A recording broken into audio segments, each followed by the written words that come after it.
Good evening. My name is Chris with Tampa-Hillsborough County Public Library, and we'd like to welcome you to tonight's program, Strategies for Short-Term Financial Wellness. This program is part of our Libraries Build Communities partnership with USF, their School of Information's Responsive Librarianship group. We've been working on programming with them since earlier this year, and if you'd like to learn more about those programs and what it means, you can go to hcplc.org/librariesbuildcommunities. And also, we like to do a book shout out before we get going. And this book tonight is called Your Money or Your Life by Vicki Robin, and it has 9 steps to transforming your relationship with money and achieving financial independence. This is available as both a physical book and an ebook. And to browse and reserve that book, you can go to hcplc.org/books. Speaking of books, everyone who attends tonight, you're going to receive a book called How Money Works, and I'm going to let our guest presenter tell you more about that. And speaking, let me go ahead and turn my screen off. Speaking of guest presenters, I have Julia White with me this evening from WealthWave, who's a financial professional. Welcome, Julia. Glad to be here, Chris. Good evening, everyone. As Chris mentioned, my name is Julia White. I'm a financial educator with WealthWave, and I'll be your financial educator for the next half hour. I'm excited about the collaboration. I think this is a wonderful thing that our local libraries are doing in honor of financial literacy. Just to give you a little background, WealthWave is a financial literacy company. Our mission is to teach 20 million families how money works within the next decade. We're going to stamp out financial literacy everywhere and in every community. That's our goal. Tonight's course is based on the groundbreaking book, How Money Works, as Chris mentioned earlier. Stop Being a Sucker. Yes, we did put that on there.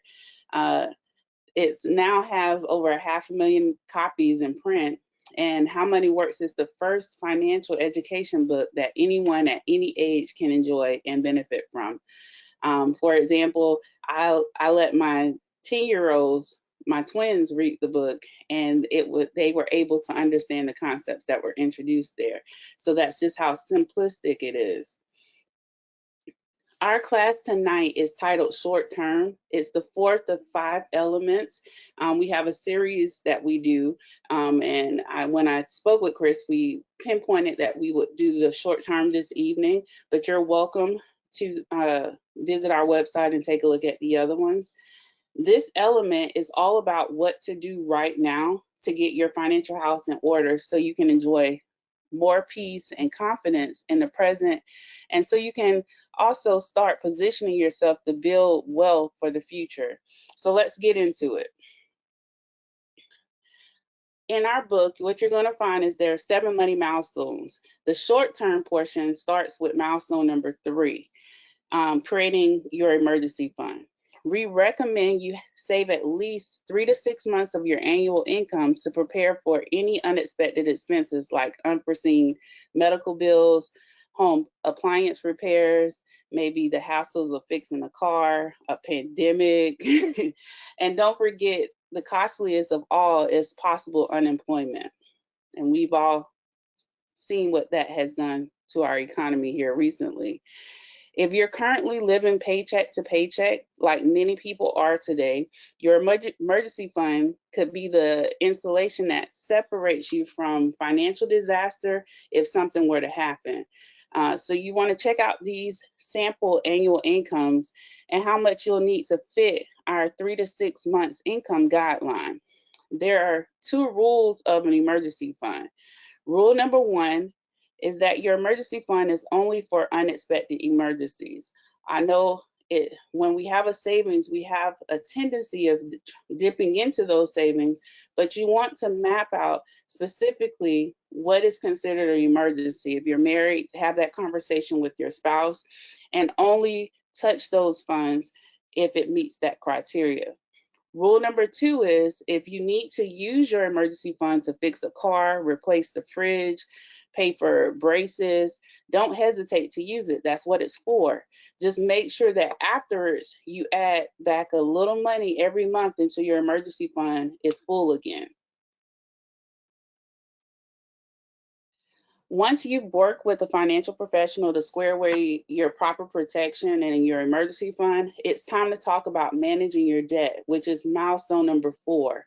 Before you can fully enjoy financial security and independence, you'll need to look at your spending habits and strive to reduce and eventually eliminate your debt.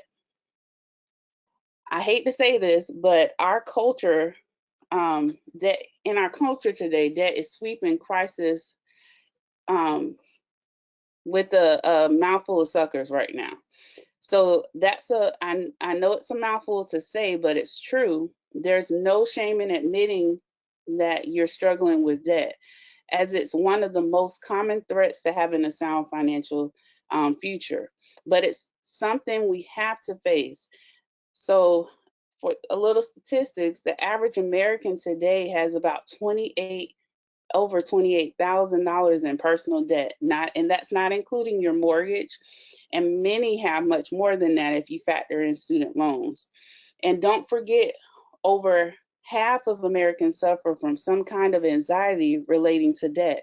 When debt is removed from your situation, you can enjoy life more fully and more freely. So here's a couple of tips. There's 5 tips to eliminate and stay out of debt.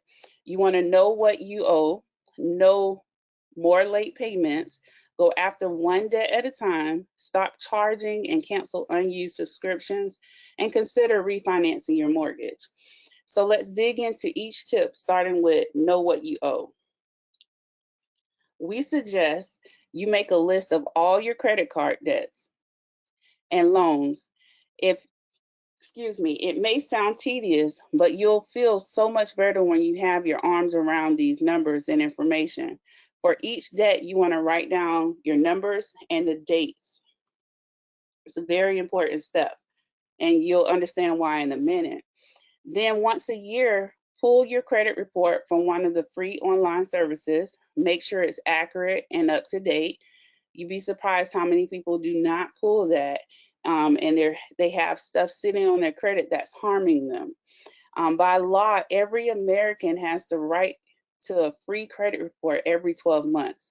All you have to do is go to annualcreditreport.com, which is the most secure site to pull your credit, to get your free report.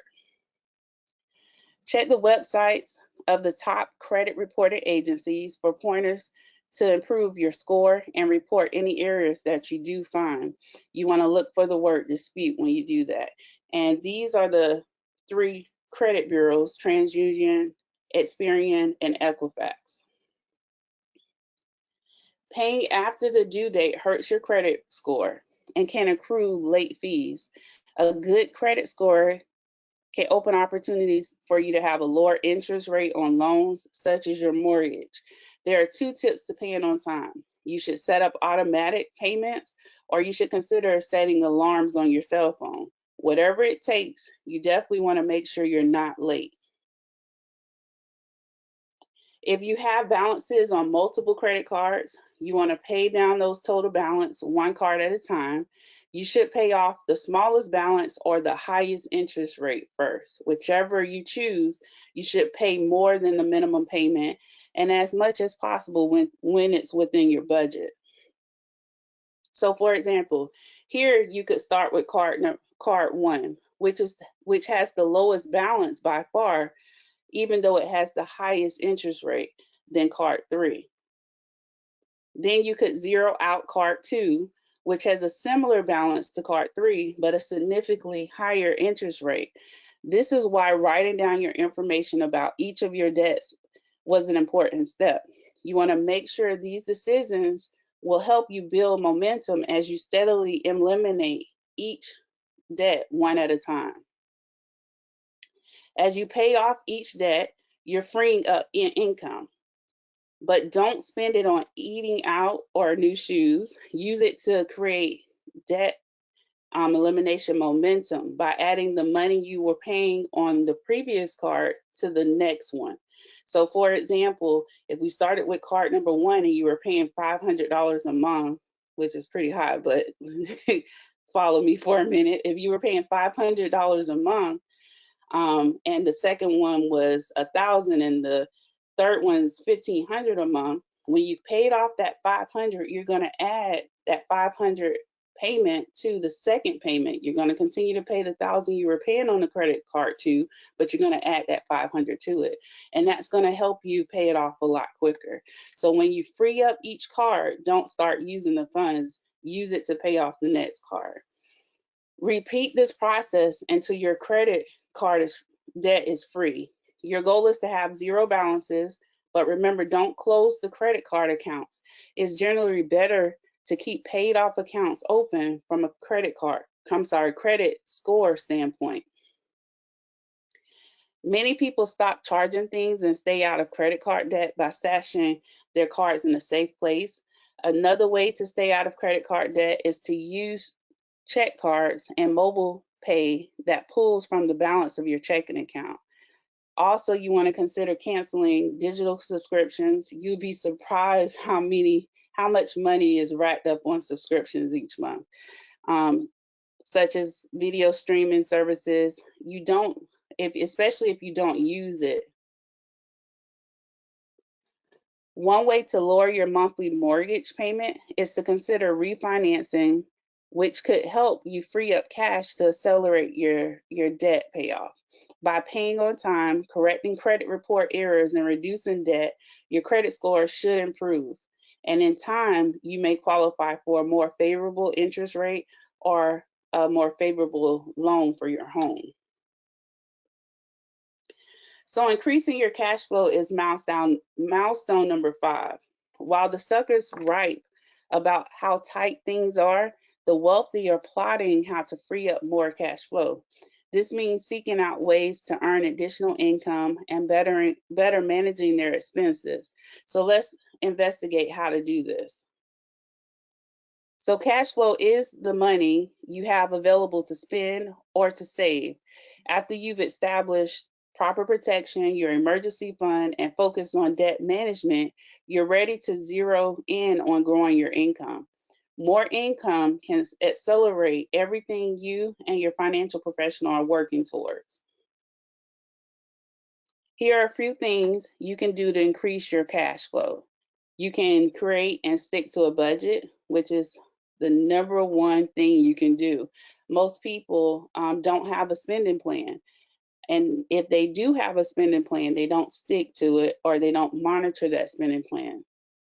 You'll be surprised how much money you can free up if you paid attention to what you're spending money on. Then you can also develop a written game plan. Focus on a system to spend less than you earn. I'm not sure if any of you all are familiar with Mint.com. It's an Intuit product, so it's the same people that created QuickBooks and TurboTax. In Mint, you can tie it to all of your financial accounts, and you can establish a budget within Mint, and you'll receive a notification on your phone anytime you're going over a budgeted item or if you're getting close to going over it. So it kind of waves that white flag and helps you stay within your means. You can also shave spending on car and home insurance. Consider higher deductibles on auto home policies to lower premiums. How often do you get in an accident? How often do we have a natural disaster? Not very often. So if you increase, I know a lot of people are fearful to increase their deductible and fear that they're going to have to come up with a lot of money. But think about it. If you're saving for emergencies properly, you would have the money there to pay that deductible should something happen. But in the meantime, you freed up some cash flow to be able to do other things with. You also would want to reposition your savings. Move money sitting in low interest savings accounts to accounts that offer higher interest earning potential. Also, drop private mortgage insurance. The moment your home reaches 20% of your home's value, refinance without this unnecessary cost. There are 3 big moves to supercharge your cash flow. You can add a side gig. Earning additional income is almost always a quicker way to reach your financial goals than just trying to spend less. So if you are skilled at a particular hobby or whatever, monetize it. A recent survey found that 45% of U.S. workers have a side gig, earning an average of $1,100 per month. Maybe it's time for you to get into action and make it happen. Or maybe start a business. Low-cost business opportunities are out there. As Steve Siebold says, find a problem people have and solve it. By becoming an entrepreneur part-time, you could leverage time outside of your day job. As your income increases, a moment could soon come when you can transition away from your 9 to 5 and work your business full-time. Also, don't forget, you can adjust your W-2 allowances. Some people celebrate receiving a big tax refund each year. If that's you, consider this. By adjusting your W-2 allowances, more of your cash flow could be in your paycheck all year long instead of with the IRS. But you definitely would want to consult with your tax professional before you make any changes. How impactful to your life and income can it be to start a business? And in terms of creating an income for retirement, how does it compare with growing your savings? Well, wealth equivalency provides a startling perspective and argument for the importance of creating cash flow by becoming an entrepreneur. So here's how wealth equivalency works. How much would you have to place into an account that earns a 5% annual return to equal the earning power of owning a business? If you earn just $1,000 per month in your own business, that's equal to having $240,000 in a 5% savings account. Of course, where can you find a 5% savings account these days? With the average banking savings is less than 1%. In an average bank account, you'll need about 1.3 million to pay yourself the same as what a business that pays you $1,000 per month receives today. So which is more likely to happen first? You keep doing what you do today and earn enough for long enough to save 240,000 to 1.3 million, or you learn a new business that helps you create $1,000 monthly income. That's one of the best examples I've seen of how money really works. So that concludes our class for this evening. The question you should ask yourself is, how do these concepts work with your financials and your personal numbers? And how much faster will you be able to complete the 7 money milestones when you have an expert guiding you? If you're interested, we do have experts on our team that can help you, but I highly encourage you sit with someone. And as Chris mentioned to you earlier, I'll be reaching out to you to send you the How Money Works book so you can start getting better educated on what your options are. The things I introduced this evening is just the tip of the iceberg. Another thing I want to share with you right now, because of Financial Literacy Month, we are running a campaign called Teach It Forward, where we are donating books, our How Money Works books, to different organizations, libraries, and schools in the area to help spread the financial literacy. So if you're aware of any organization that could benefit from this, by far, either reach out to Chris or myself, and I'll be happy to send you a set of books. Chris, that's it for me. All right. Now on to the question. Okay, so someone is asking, you mentioned credit card accounts and paying off the balances but leaving them open, and someone is wondering if they leave it open but they're inactive, is there a chance that those accounts will get automatically closed? Do you know? There is a chance. It just really depends on the lending company, but most of the time they will keep it open. Even if you purchase gas, have the cash for gas, but purchase gas through that credit card and pay it right back off, it's still helping you establish a good credit score. Because if you close it, your credit score is gonna drop. Right. Okay. Nice. Thank you. Someone else is asking about I guess, yeah, the credit reporting bureaus and I guess online banking as well. They're wondering how safe and secure those are. Or do you know, like for the credit reporting, is that are they mostly safe and secure, the Oh bureaus yeah, that you had mentioned? most definitely. Those are the credit bureaus. So when you go straight to Okay, those sites, those are the most secure sites to go to. Unlike I if see. you're looking at Credit Karma, those Credit Karma Mhm. is a good source, but it's not accurate. It doesn't report everything. All right, thank you. And here's another question about the credit reporting. Let me see. So they're saying, okay, so what different, all right, so sometimes people get different credit ratings and different credit numbers from the different credit reporting bureaus. Right. Is that something they should expect or that they should look into? What would you Well, recommend? what usually happens with the three credit bureaus, when you go for a loan or what have you, they always use the middle score.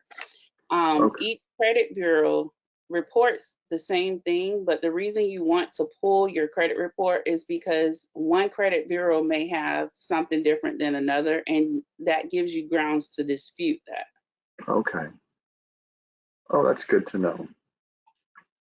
All right, let's see. We have another question here.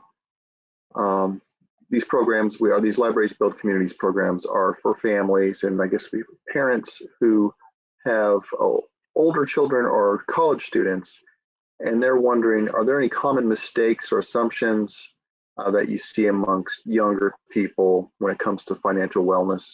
Any mistakes that they might make or assumptions that they make that they might need advice on? Well, the biggest thing that I see, especially with college students, and when I was on Mhm. college, my sorority, we used to do fundraisers with credit card lenders. The more people we Yeah. signed up, the more money we made as an organization. So Okay. they really proud on college students because they know they don't have the financial education. So one of the biggest mistakes that I see is before they even graduate college, they have so much debt already that they have to attend to in addition to the student loan debt that they get. Hmm. So they just need to be, we're always, as soon as you turn 18, you get stuff in the mail advertising a new and latest credit card. So Right. as a family, you should be talking about money. Don't stray away from talking about money, but also encourage them not to fall and make the same bad decisions that you may have made. That's really good advice. Yeah. It's when those credit card offers come in, maybe pick up the phone and call Right. mom or dad or somebody. Yeah. That makes a lot of sense. All right, let's see. Looks like we have one more question. Someone wants to know, they want to know what compound interest is. I'll let you answer that. Okay. That's one of my favorite things to talk about. So with compound interest, it's a little different from simple interest. With Mhm. simple interest, let's say I had a loan for $1,000 or a savings account. Let me go with savings for $1,000, and I was Okay. earning 10% each year on that. So every year, 10%, I'm going to make $100. It doesn't change.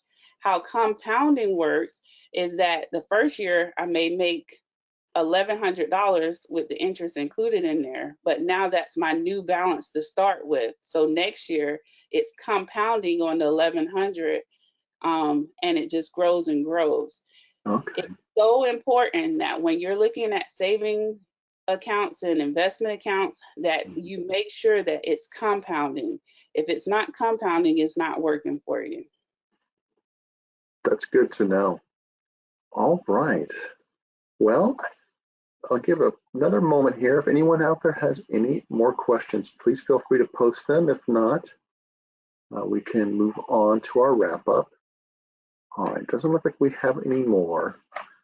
Um, Let me go ahead and pull up well, it's already up, our contact information here. If you'd like to contact the library, you can call us at 813-273-3652 or go online to the website at hcplc.org/contact. And as I mentioned at the top of the program, Our Libraries Build Communities webpage, landing page, I should say, is at hcplc.org/librariesbuildcommunities. And here also you will see Julia's website, her WealthWave.com website. If you want to go to wealthwave.com/Julia White, you can get her contact information there. Julia, that was a great presentation. We really appreciate you taking time to come here and share your knowledge, very useful knowledge at that. And I hope our attendees enjoyed themselves. And we'll see you all very soon. Thank you again, Julia. We really appreciate you being with us this evening. My pleasure. You all have a wonderful evening. Thank you. Good night, everybody. We'll see you soon.